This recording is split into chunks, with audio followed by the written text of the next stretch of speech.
신약성경 195페이지 사도행전 5장 27절입니다. 저희를 끌어다가 공회 앞에 세우니 대제사장이 물어 가로되 우리가 이 이름으로 사람을 가르치지 말라고 엄금하였으되 너희가 너희 교를 예루살렘에 가득하게 하니 이 사람의 피를 우리에게로 돌리고자 함이로다. 베드로와 사도들이 대답하여 가로되 사람보다 하나님을 순종하는 것이 마땅하니라. 너희가 나무에 달아 죽인 예수를 우리 조상의 하나님이 살리시고 이스라엘로 회개케 하사 죄 사함을 얻게 하시려고 그를 오른손으로 높이사 임금과 구주를 삼으셨느니라. 우리는 이 일의 증인이요 하나님이 자기를 순종하는 사람들에게 주신 성령도 그러하니라 하더라. 저희가 듣고 크게 노하여 사도들을 없이 하고자 할세 바리새인 가말리엘은 교법사로 모든 백성에게 존경을 받는 자라. 공회 중에 일어나 명하여 사도들을 잠깐 밖에 나가게 하고 말하되 이스라엘 사람들아 너희가 이 사람들에 대하여 어떻게 하려는 것을 조심하라. 이전에 드다가 일어나 스스로 자랑하며 사람이 약 400이나 따르더니 그가 죽임을 당함에 쫓던 사람이 다 흩어져 없어졌고 그 호적할 때에 갈릴리 유다가 일어나 백성을 꿰어 쫓게 하다가 그도 망한즉 쫓던 사람이 다 흩어졌느니라. 이제 내가 너희에게 말하노니 이 사람들을 상관 말고 버려두라. 이 사상과 이 소행이 사람에게서로 났으면 무너질 것이요 만일 하나님께로서 났으면 너희가 저희를 무너뜨릴 수 없겠고 도리어 하나님을 대적하는 자가 될까 하노라 하니 저희가 옳게 여겨 사도들을 불러들여 채찍질하며 예수의 이름으로 말하는 것을 금하고 놓으니 사도들은 그 이름을 위하여 능력 받는 일에 합당한 자로 여기심을 기뻐하면서 공회 앞을 떠나니라. 저희가 날마다 성전에 있든지 집에 있든지 예수는 그리스도라 가르치기와 전도하기를 쉬지 아니하니라. 41절 말씀까지 공독했습니다. 예수의 이름과 주께서 우리에게 허락하신 복음을 전하던 사도들이 잡혔다가 주의 사자들에 의하여 기적적으로 풀려나고 또다시 오늘은 잡혀갑니다. 여러 가지 신문을 받고 공갈과 협박을 받은 후에 풀려나긴 합니다만은 그냥 풀려나지 않고 이제 채찍에 맞고 풀려납니다. 오늘 우리가 생각하려는 것은 이 일에 대하여 사도들이 어떠한 이해와 어떠한 가치를 두었는가 하는 것입니다. 41절 보시면 사도들은 그 이름을 위하여 능력 받는 일에 합당한 자로 여기심을 기뻐하면서 공회 앞을 떠났다 이렇게 되어 있습니다. 주의 이름을 위하여 능력 받는 일에 합당한 자로 여김을 받았다 하는 것이 왜 기쁨이 되는가 하는 것입니다. 이 문제를 이해하기 위해서 기독교가 가르치는 고난의 의미를 우리가 오늘은 조금 추적을 해보려고 합니다. 제일 대표적인 것은 마태복음 5장에 나오는 고난에 대한 평가입니다. 마태복음 5장 10절입니다.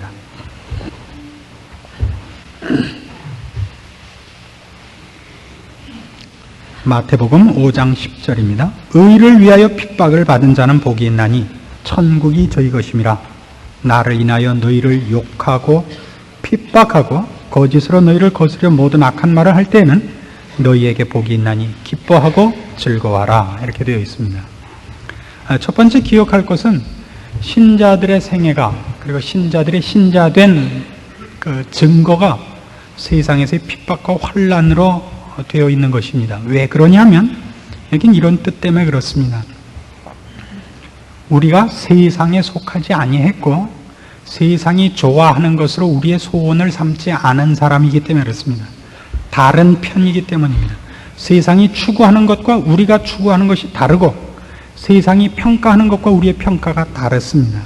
여기에서 세상과의 충돌이 있고 세상으로부터의 배척이 있습니다. 요한복음 15장에 가시면 그 말씀을 이렇게 주님께서 분명하게 해두셨습니다. 제가 보겠습니다. 요한복음 15장 18절부터 제가 읽습니다. 세상이 너희를 미워하면 너희보다 먼저 나를 미워한 줄 알라.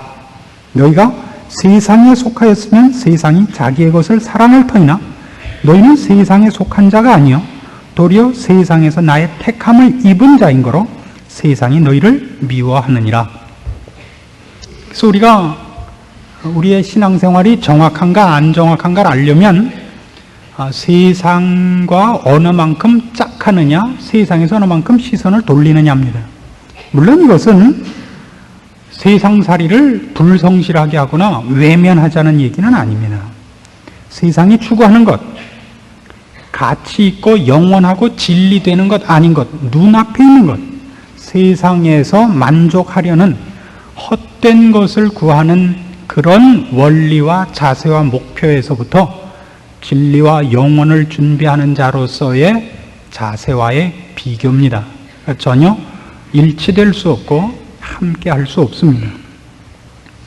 그러나 성경에는 이 고난과 핍박에 대하여 적극적인 평가를 하는 것이 하나 더 있습니다. 지금까지는 우리가 세상에 속하지 아니하였고 세상이 원하는 것을 하지 않으며 세상이 주려는 상을 우리가 기뻐하지 않는 것 때문에 일어나는 환난과 핍박이라면 적극적인 의미에서 우리는 영원한 나라를 물려받을 사람으로서 훈련되어야 됩니다.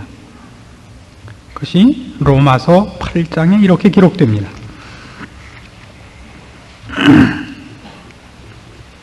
신약성경 249페이지 로마서 8장 17절입니다. 자녀이면 또한 후사 곧 하나님의 후사요 그리스도와 함께한 후사니 우리가 그와 함께 영광을 받기 위하여 고난도 함께 받아야 될 것이니라. 그와 함께 영광을 받기 위하여 고난도 함께 받아야 됩니다. 그래서 욥기 23장에 보면 고난받는 욥이 이런 고백을 하죠. 저가 나를 단련하신 후에는 내가 정금같이 나오리라 그럽니다.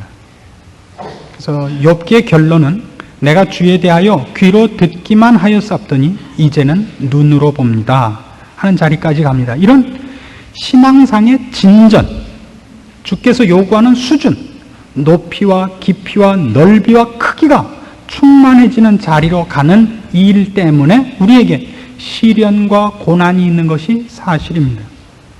고린도 후서 4장에 나타난 사도 바울식으로 얘기를 하자면 우리가 받는 환난에 경한 것이 지극히 크고 영광된 중한 것을 이루는 것이라 그럽니다. 그러나 이 문제를 우리가 좀 더 잘 이해하기 위하여 오늘 지금 본 로마서 8장에 의한 이 말씀을 근거로 해서 조금 더 추적을 할 필요가 있습니다. 이것, 우리가 지금 그리스도와 함께한 후사로서 그와 함께 영광을 받기 위하여 고난을 받고 있습니다. 그것만으로는 기뻐했다는 것이 오늘 우리가 살피려는 본문에 좀 부족합니다. 왜냐하면 사도들이 지금 당한 것은 저들의 신앙을 넓히는 것으로 받은 고난은 분명히 아닙니다.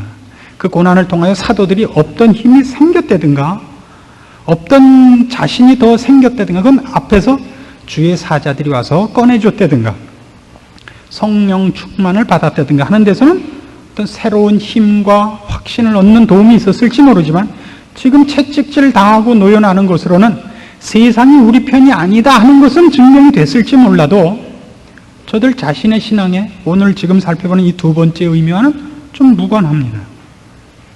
그래서 사도들이 주 예수 그리스도의 이름을 위하여 능력받는 일을 왜 기뻐했는가? 세상이 우리 편이 아니다를 확인한 것하고는 좀 다르지 않습니까? 기쁨으로까지 갔다는 건 좀 다르니까 이 문제를 이해하기 위해서 그럼 주님께서 받으신 고난을 성경이 어떻게 평가하는가를 찾을 필요가 있습니다. 히브리서 2장입니다. 신약성경 354페이지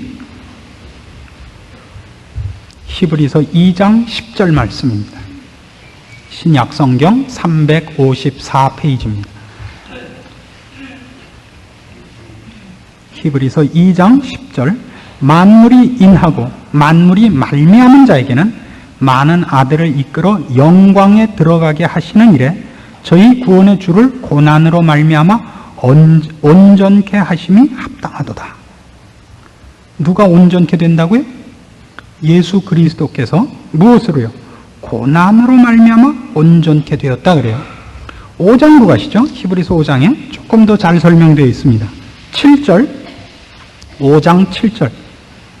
그는 육체에 계실 때에 자기를 죽음에서 능히 구원하실 이에게 심한 통곡과 눈물로 간구와 소원을 올렸고 그의 경외하심을 인하여 들으심을 얻었느니라. 그가 아들이시라도 받으신 고난으로 순종함을 배워서 온전하게 되었은즉 이라고 얘기를 합니다. 누가요? 주님께서 무엇으로 온전하게 됐다고요? 고난을 받아서. 그러나 이 문제는 이렇게 쉽지 않습니다. 왜 쉽지 않느냐 하면 이걸 우리가 여태껏 알고 있는 국어 실력대로 이해를 해서는 안 됩니다. 왜 안 되냐 하면 주께서 고난을 통하여 순종함을 배워 온전하게 되었다 그러면 그냥 피상적으로 이해를 하면 이런 꼴이 됩니다. 주님께서는 이 일을 당하기 전에는 부족한 것이 있으셨는데 이 일을 당함으로 온전하게 됐다는 얘기가 됩니다. 말이 안 맞습니다. 주님께서는 영원 전부터 충만하시고 부족한 것이 없으시고 모자라는 것이 없으신 하나님이십니다. 아까 2장식으로 얘기를 하자면 만물이 인하고 만물이 말미암는 자입니다. 만물 안에서 만물을 충만케 하시는 이고 만물이 인하고 만물이 말미암는 자입니다. 만복의 근원이십니다. 그가 뭘 부족한 것이 있고 아직도 모자란 것이 있어서 훈련을 받아야 되고 더 채워야 될 것이 있는 것이 아닙니다. 그래서 이 히브리서 2장과 5장에 나온 이 본문은 제대로 이해를 하면 이런 뜻입니다. 그가 하시려는 일, 구속 사역이 이 순종을 통하여 고난을 통하여 온전하게 성취됐다는 뜻이지 그의 사역이 온전하게 성취됐다는 뜻이지 그분 자신의 어떤 부족함이 이 일을 통하여 채워졌다는 뜻은 아닙니다. 이것이 굉장히 중요합니다.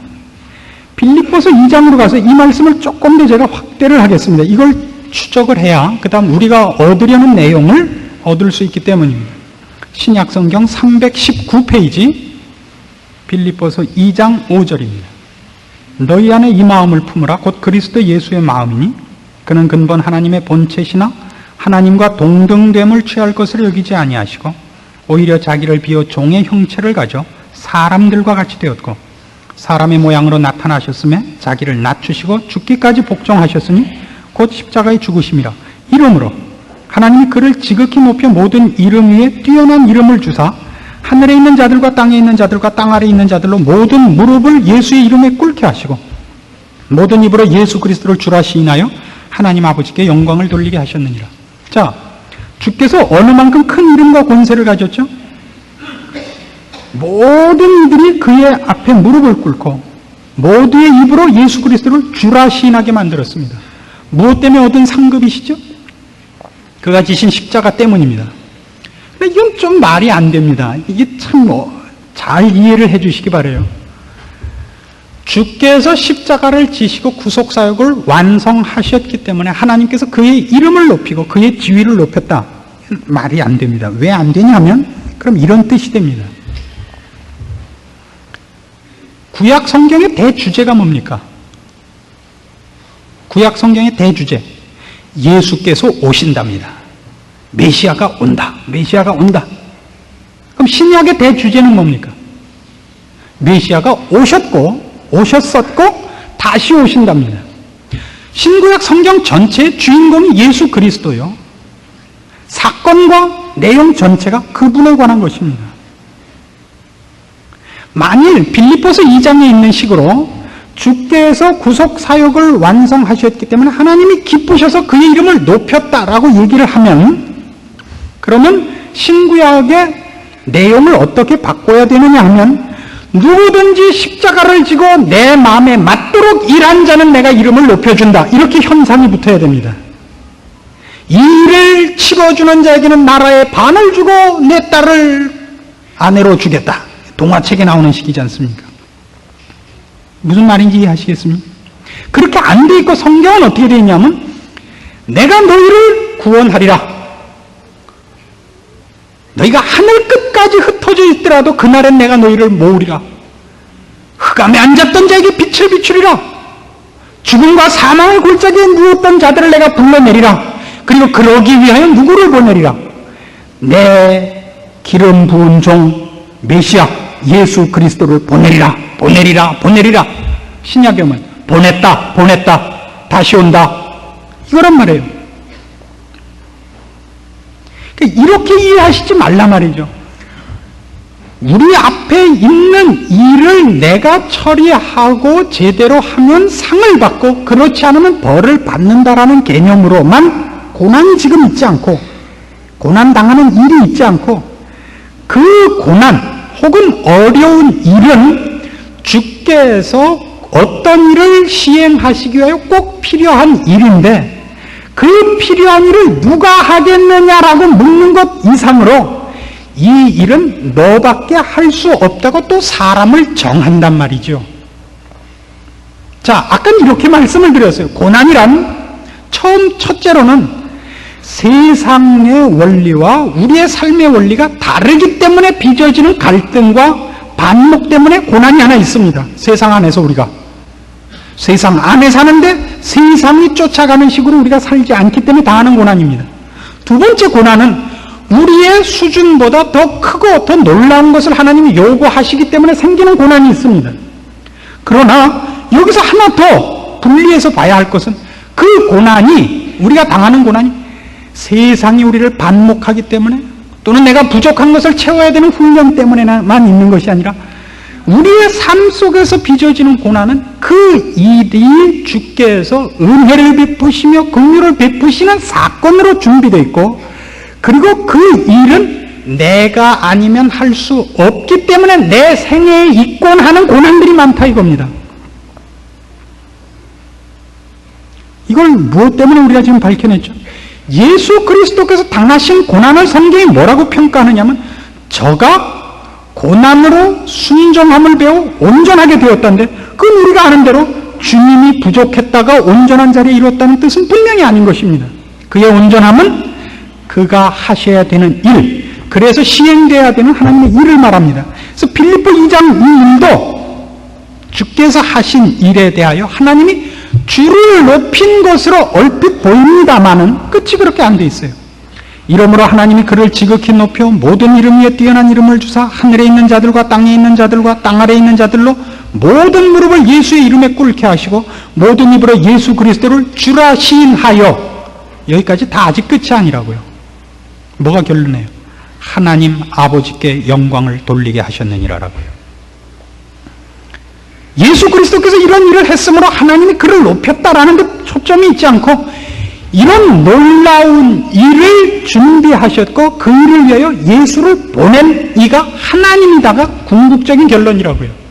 그러니까 우리가 당하는 모든 고난에서 이 고난을 내가 신앙으로 이겨야 된다만 있는 것이 아니라 이 고난을 통과하고 나면 저가 나를 단련하신 후에는 내가 정금같이 나오리라만 있는 것이 아니고 이 일을 내가 짊어지는 이유는 하나님께서 우리 이웃들, 아직도 주를 모르고 흑암의 권세에 잡혀있는 자들에게 베푸실 은혜가 있으며 긍휼이 있으며 자비가 있으며 사랑이 있는데 그 일을 나 아니면 할 수 없기 때문에, 나 아니면이라는 건 내가 다른 사람보다 낫다는 게 아니라 나에게 이 일은 시키려고 만든 일이다라는 개념에서의 고난이란 말이에요.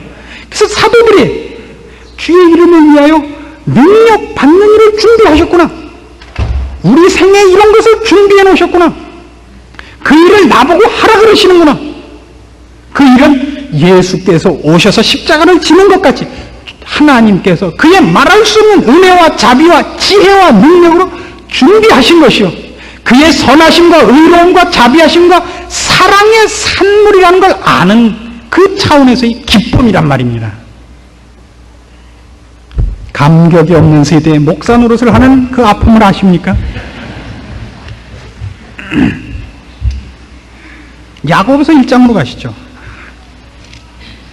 이것이 말하자면 우리가 당하는 고난과 아픔들이 이겨야만 되고 그걸 이기면 하나님이 우리에게 상 주는 일, 그 이상의 차원이라는 것을 야고보서 1장에서 이렇게 증언합니다. 신약성경 371페이지입니다. 야고보서 1장 2절입니다. 내 형제들아, 너희가 여러 가지 시험을 만나거든 온전히 기쁘게 여기라. 이는 너희 믿음의 시련이 인내를 만들어내는 줄 너희가 알미라. 인내를 온전히 이루라. 이는 너희로 온전하고 구비하여 조금도 부족함이 없게 하려 함이라. 일단은 이렇게 보입니다. 우리가 당하는 모든 시련과 어려움에서 잘 견뎌야 한다. 그것을 견디면 너희가 더 온전해지고 흠없게 될 것이다. 그러면 쉽게 얘기해서 아까도 예수님의 고난을 성경이 표현한 대로 추적한 것 같이 그러면 잘하면 상 받는다. 예수님도 십자가를 제대로 지셔서 높아지셨다. 이런 개념으로 이해를 하면 그 다음 구절이 말이 맞질 않아요. 4절. 아니죠. 5절. 너희 중에 누구든지 지혜가 부족하거든 모든 사람에게 후히 주시고 꾸짖지 아니하시는 하나님께 구하라. 그리하면 주시리라. 이 5절이 그 다음에 붙어있을 이유가 없어요. 5절은 뭐죠? 3절, 2절, 3절, 4절에 있는 일의 정답이란 말이에요. 정답. 시험지 내주면서 이 시험을 80점 이상 받으면 내가 너한테 상을 주겠다고 놓고 모르겠거든 뒷면을 봐라. 뒷면에 해답이 있다. 이러면 말이 안 되잖아요. 그렇지 않습니까? 왜 성경 얘기만 하면 그렇게 머리가 어디 가세요? 생각을 좀 생각을. 이건 뭐와 같으냐면 우리가 당하는 일이 그걸 내가 합격하느냐 불합격하느냐가 일이 아니라 해야 되는 일로서 되어 있단 말이에요. 해야 되는 일로서. 그러니까 이거를 잘 견디면 상 받고 못하면 벌 받는 차원에서의 얘기가 아니라고요. 그걸 하라고요. 그럼 그 하라는 일을 왜 우리한테 맡겼을까요? 그 일로 인하여 나에게 상 받을 일이 있는 것 이상으로 하나님께서 베푸실 은혜와 자비와 긍휼한 어떤 대상이 우리 주변에 있기 때문이란 말이죠. 그래도 모르겠죠. 좋아요. 이사야 53장. 이래도 모르는지 난 몰라요. 구약성경 1032페이지입니다. 이사야 53장 4절 말씀부터 봅시다. 예수님의 순한 모습입니다. 그는 실로 우리의 질고를 지고 우리의 슬픔을 당하였거늘 우리는 생각하기를 그는 징벌을 받아서 하나님에게 맞으며 고난을 당한다 하였노라. 그가 찔림은 우리의 허물을 인하며 그가 상함은 우리의 죄악을 인함이라.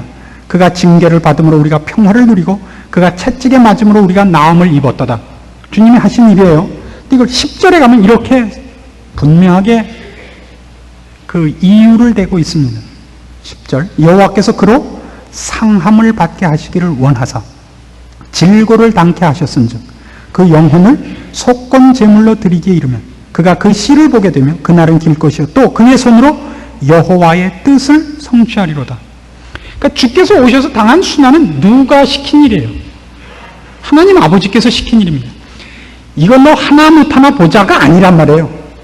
주님 앞에 꺼내는 쉬운 문제가 아닙니다. 너 하면 이만큼 높여주고 너 못하면 이렇게 낮춘다가 아니라 이건 하나님께서 하시기를 기뻐하시고 절대 실패하시지 않은 일로 작정한 거예요. 그래서 실패할 수 없는 사람을 보내는 겁니다. 그래서 그 일을 이루자 그 일을 이룬 주님이 높아지는 것이 아니라 찬송과 영광이 궁극적으로 누구에게 돌아가요? 그 일은 원래 하나님이 정하셨고 이루시고야 만 것입니다서 하나님 아버지께 영광을 돌리게 만들더라고요. 그 야고보서 1장도 그 얘기예요. 너희가 어려움을 당하거든 온전히 기쁘게 여겨라. 그거는 너희를 온전케 할 뿐만 아니라 그 일을 너희에게 맡기시니까 그걸 감당케 하여 너에게만 유익이 되게 하는 것이 아니라 그 일을 처리하는 동안에 내 주변에 있는 사람들에게 하나님의 은혜와 자비가 전달되도록 너에게 마련된 것이다. 여기식으로 얘기하면 우리는 그는 실로 우리의 질고를 지고 우리의 슬픔을 당하는 거란 말이에요. 그러니까 우리가 당하는 고난은 그 고난이 나의 일이 아니고 그걸 당함으로써 우리가 찔림으로써 저들이 나음을 얻고 우리가 채찍에 맞음으로 그들이 평화를 누리는 거예요. 여러분 생각하기 이런 생각이 금방 드시죠? 여태껏 당한 것이 정말 다 그럴까라고. 여태껏 많은 고난과 많은 고통과 슬픔과 좌절과 그런 기가 막힐 외로움들을 겪으셨을 텐데 정말 그것이 지금 여기 성경이 말씀하는 식으로 그렇게 평가되는 것일까? 맞는 것일까? 그런 생각이 문득 들지 않으십니까? 답이 또 있죠. 마태복음 25장 신약 성경 44페이지 마태복음 25장 31절입니다. 인자가 자기 영광으로 모든 천사와 함께 올 때 자기 영광의 보좌에 앉으리니 모든 민족을 그 앞에 모으고 각각 분별하기를 목자가 양과 염소를 분별하는 것 같이 하여 양은 그 오른편에 염소는 왼편에 두리라. 그때 임금이 그 오른편에 있는 자들에게 이르시되 내 아버지께 복받을 자들이여 나와 창세로부터 너희를 위하여 예비된 나라를 상속하라. 내가 줄일 때 너희가 먹을 것을 주었고 목마를 때 마시게 하였고 나그네 되었을 때 영접하였고 벗었을 때 옷을 입혔고 병들었을 때 돌아보았고 옥에 갇혔을 때 와서 보았느니라. 이에 의인들이 대답하여 가로되 주여 우리가 어느 때 주의 줄이신 것을 보고 공개하였으며 목마르신 것을 보고 마시게 하였나이까? 어느 때 나그네 되신 것을 보고 영접하였으며 벗으신 것을 보고 옷 입혔나이까? 어느 때 병드신 것이나 옥에 갇힌 것을 보고 가서 배웠나이까 하리니 임금이 대답하여 가라사대 내가 진실로 너에게 이르노니 너희가 여기 내 형제 중에 지극히 작은 자 하나에게 한 것이 곧 내게 한 것이니라. 마지막 날 우리가 심판대 앞에 섰을 때 우리가 우리가 도무지 예상하지 못했던 상대를 받게 된다 그럽니다. 아니 하나님 이건 우리가 받을 것이 아닙니다. 그때는 거예요. 너희가 그때 눈물 흘렸을 때 너는 눈물 흘리고 잊고 지나갔지만 그걸 보고 이 사람이 회개했느니라. 그 사람이 네 돈 띄어먹고 도망갔어. 너는 사실은 속으로 이를 갈았지만 뭐 어쩔 수가 없어서 에이 잘 먹고 잘 살아라 그러고 돌아선 그것 때문에 저 사람이 나중에 회개하고 착한 사람이 됐느니라. 그것도 누구한테 한 거라고 평가해 준다고요? 주님께 한 것으로 평가한다고요. 여러분이 눈물 흘리고 신앙인으로서 당하는 모든 고난에서 여러분이 처신하는 행동들, 거기서 갖는 여러분의 신앙적인 갈등, 아픔, 눈물이 절대 헛되지 않습니다. 주께서 세고 계십니다. 네가 그때 이 일로 인하여 고민했었느냐? 이 일로 인하여 네가 눈물 흘렸느니라? 이것으로 인하여 네가 속을 상하고 나한테 무릎 꿇고 기도했었느니라? 그걸로 인하여 옆에 있던 이 사람이 회개했고 이 사람이 돌이키고 이 사람이 이렇게 됐느니라? 우린 그날 우리가 전혀 예상치 못했던 많은 열매들을 거둘 거라고요. 우리는 참외 깎아 먹다가 씨가 너무 많아서 싫어서 그냥 속에 있는 거 집어 던졌는데 나중에 이거 다 당신이 심은 겁니다. 아니 언제 우리가 참외를 심었습니까? 당신은 모르시겠지만 그때 연애할 때 여기 오셔서 먹고 당신께서 여기다 심은 걸 심다니요. 아유 먹기 못하게 속은 다 훑어내요. 그래갖고 그냥 그 참외 장수 아줌마가 훑어냈던 건데 다 우리가 심은 거라고. 그날 참외가 그냥 컨테이너로 10개, 수박이 그냥 12톤 추록으로 100대 이렇게 상으로 나올 것이다 이겁니다. 말하자면 우리가 겪는, 우리 인생에서 겪는 눈물 흘릴 일, 한숨 쉴 일, 아프고 괴롭고 고통스러운 모든 일들이 그냥 있는 일도 아니며 그것이 나 하나만을 위하여 있는 일도 아니며 그것을 통하여 하나님께서 우리가 지금 보지 못하는 신비하고 놀라운 방법, 감춰진 방법으로 펼쳐내시는 그의 은혜와 자비와 긍휼과 사랑과 용서와 인내의 많은 열매들을 뿌려내시는 사건이고 시간이라는 것을 기억하신다면 여러분들도 여기 사도들과 마찬가지로 여러분이 당하는 모든 아픔과 고난에 대하여 감사할 수밖에 없을 것입니다. 우리의 감사가 적은 것은 그런 일들에 대한 깨우침이 우리에게 적기 때문이고 경험이 적기 때문입니다. 그러나 하나님이 덜 일하시는 것은 아닙니다. 여러분은 지금도 이런 일 때문에 제일 괴로워하고 계시지 않습니까? 왜 예수를 믿었는데 신나는 일이 없는가? 왜 예수를 믿었는데 남같이 승승장구하지 못하는가? 아닙니다. 그렇지 않습니다. 세상 사람들은 승승장구하는 게 몇 개 없지만 보람 있는 일이 몇 개 없습니다. 뭐 이번에 애들 학교 붙으면 기뻐할 일 정도, 뭐 이번에 개각하는데 뭐 이름이 거론됐다는 것 정도, 뭐 이번에 입각한 장관이 뭐 같은 단지에 산다든가 이런 거밖에 없지만 우린 그렇지 않습니다. 여러분이 흘린 눈물 한 방울도 헛된 것이 없고 여러분이 쉰 한숨 한 번도 하나님이 기억지 않는 한숨이 없으며 열매 맺지 못하고 돌아오는 것이 없습니다. 내 생각은 너희 생각과 다르며 내 뜻은 너희 뜻과 다르다.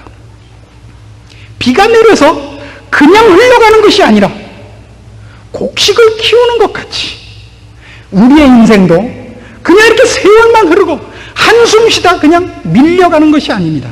여러분은 천국에 가서 주님과 대면하여 여러분의 인생을 통하여 하나님께서 무한하게 풍성하게 맺어낸 열매들 앞에 입을 다물 수 없게 될 겁니다. 천국에서 제일 장사 잘 되는 게 뭐냐 하면요, 저거라 그래요. 면류관 가볍게 해주는 풍선 장사가 제일 잘 된대요. 모두가 너무 무거운 면류관을 써서 거기서 이 목 디스크가 제일 많고, 그래서 이 풍선 달아주는 장사가 최고라 그럽니다. 여러분의 인생이 소중하다는 걸 아십니까? 하나님 여러분의 모든 발걸음과 여러분의 인생의 모든 사소하다는 게 없습니다만 모든 가장 사소한 문제에까지 그의 지극한 능력과 사랑과 지혜로 간섭하고 계획하시고 함께 하신다는 걸 아시겠습니까? 감사할 줄 아십시오. 감사하도록 신앙의 눈을 뜨도록 기도하십시오. 여러분의 발걸음과 여러분의 말과 여러분의 존재가 얼마나 귀하고 얼마나 놀라운 것인가에 대하여 여러분 새삼스럽게 신자된 기쁨과 자랑을 가지시고 얼마 남지 않은 여생 충성하시기 바랍니다. 기도하십시다. 하나님 아버지 은혜를 감사합니다. 우리를 들어 쓰시는 것과 우리의 생애의 어떤 부분도 무가치한 것이 없고 그 모든 것이 다 기적을 이루는 창구라는 사실을 인하여 감사드립니다. 주께서 우리를 복주시기를 기뻐하시는 것과 우리를 사랑하시며 지키시는 것을 인하여 감사합니다. 감사치 못하며 미련한 저희들 용서하시고 주의 말씀과 사랑을 깨우쳐 감사하며 찬송하며 승리하며 사는 저희들 되게 하시고, 그래서 우리의 인생을 더 주님 앞에 온전히 바치는 충성과 인내가 있게 도와주시고 감사하는 마음을 채워주시옵소서. 예수님의 이름으로 기도합니다. 아멘.